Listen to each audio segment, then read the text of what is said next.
안녕하십니까, 하나원입니다. 오늘은 호주에서의 집 렌트를 주제로 요약 정보를 만들어 보려고 합니다. 호주에서 집 구하기, 월세집 구하기의 순서를 간단하게 요약하자면 다음과 같습니다. 먼저 인스펙션, 들어가서 살게 될 집을 보는 것이죠. 그리고 렌트, 임차 어플라이가 집주인한테 승인되면 계약서 사인, 그리고 마지막으로 컨디션 리포트 완성하기입니다. 먼저 인스펙션과 관련해서 요약할 수 있는 내용은 다음과 같습니다.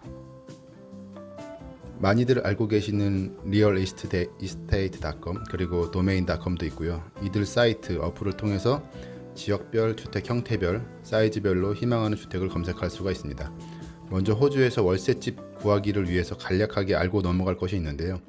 호주는 월세 보증금이 4주치 렌트비밖에 되지 않습니다. 평균적으로 2,000불 정도 왔다 갔다 하는 수준이죠. 그리고 월세집을 구하려는 임차 희망자들이 한꺼번에 집을 둘러보고 다같이 임차 의향서, 그러니까 렌트 어플리케이션을 부동산 중개인에게 전달합니다. 부동산 중개인은 취합된 많은 어플리케이션들을 집주인에게 보고하고 집주인은 그중 한 명을 골라서 임차 계약을 체결합니다.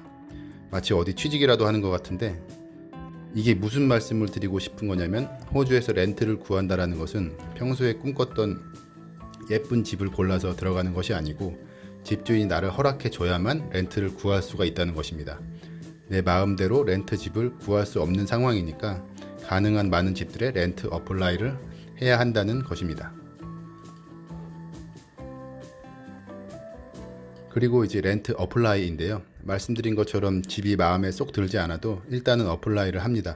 했다가 부동산에서 계약하자고 하면, 다른 집 구했다고 하면 그만이거든요. 어플리케이션 문서는 부동산 측에서 양식을 주기도 하고 온라인으로 지원하게 되면 원폼이라는 플랫폼을 사용하기도 합니다.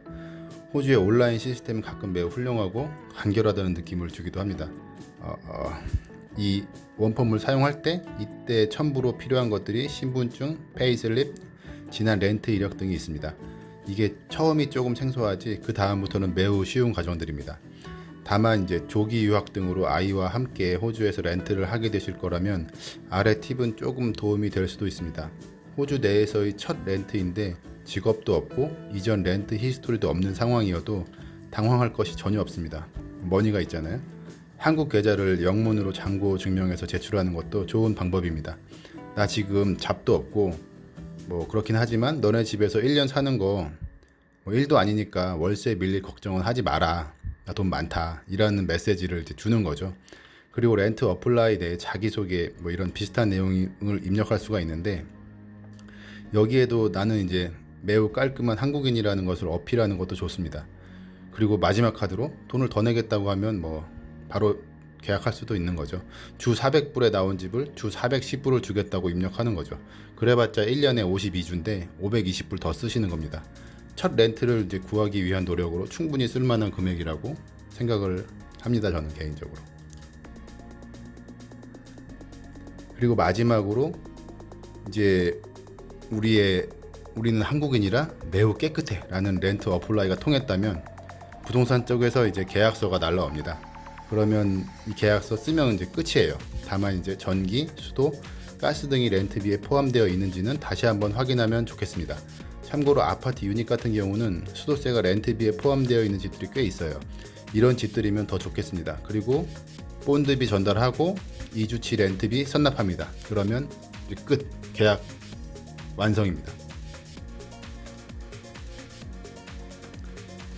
그리고 마지막으로 계약일이 되어서 새 집으로 이사를 마쳤다면 부동산 측에서 또 처음 보는 문서를 이제 줘요. 그게 바로 컨디션 리포트인데, 이 집의 현재 상태가 어떠어떠하다라는 이제 페이퍼입니다. 이 페이퍼를 기준으로 임차가 끝나고 나갈 때 집 상태를 비교해서 수리비를 물어내게 될 수도 있습니다. 대부분의 이제 많은 수리비들은 저희가 최초 RTA라는 기관에 맡겼던 본드비에서 차감됩니다. 참고로 호주는 임차 보증금을 집주인한테 주는 게 아니고 RTA라는 나라의 기관에서 관리를 하고 있습니다. 다시 여기 본론으로 들어오자면, 이 컨디션 리포트를 꼼꼼하게 잘 만들어 놔야 나중에 쓸데없는 수리비를 물어내지 않을 수가 있습니다. 부동산 측에서 이제 먼저 주었던 컨디션 리포트에 적혀 있지 않던 뭐 이제 벽면의 스크래치를 놓치고 지나가면 나중에 그 벽면을 페인트 비용을 두고 언쟁을 벌일 수가 있습니다. 이게 이제 막상 적으려면 상당히 귀찮고 머리가 막 간질간질해지는 작업이에요. 벽면에 페인트가 벗겨졌다라는 생활 용어를 적어놓는 게 꽤 어렵고 생각도 안 나고 귀찮습니다. 그래서 그냥 쉽게 전부 사진으로 남기시기를 저는 이제 추천드립니다. 다만 그 사진들을 저 화면에 폴더처럼 분류를 하면 좋습니다. 저 폴더 명칭들이 실제 컨디션 리포트에 등장하는 이제 구분 이름들이에요. 저렇게 폴더별로 구분해서 그냥 부동산 에이전트한테 주는 겁니다. 그러면 이제 끝. 뭐 확실하게 커뮤니케이션이 되는 거죠. 이 집의 컨디션에 대해서. 이렇게 컨디션 리포트까지 제출하면 호주에서 렌트하기는 끝입니다. 간단하죠. 처음에만 뭐 생소해서 그렇지 하다 보면 정말 별것 없습니다. 인스펙션 하지도 않고 그냥 온라인으로 어플라이하고 계약하기도 합니다. 인스펙션 해봤자 뭐 평생 살 집도 아니고 한다고 꼭 그 집에서 나오고 계약하자고 할지도 모르겠고 그러니까 그냥 인스펙션 건너뛰기도 하죠. 호주에서 이제 렌트는 뭐 이사하기가 귀찮고 힘들어서 그렇지 그냥 부담 없이 이 집 저 집 왔다 갔다 하면 살기는 뭐 편한 것 같아요. 뭐 좋습니다. 호주에서 렌트하기는 오늘 이렇게 마치겠습니다. 감사합니다. 구독과 좋아요 부탁드립니다.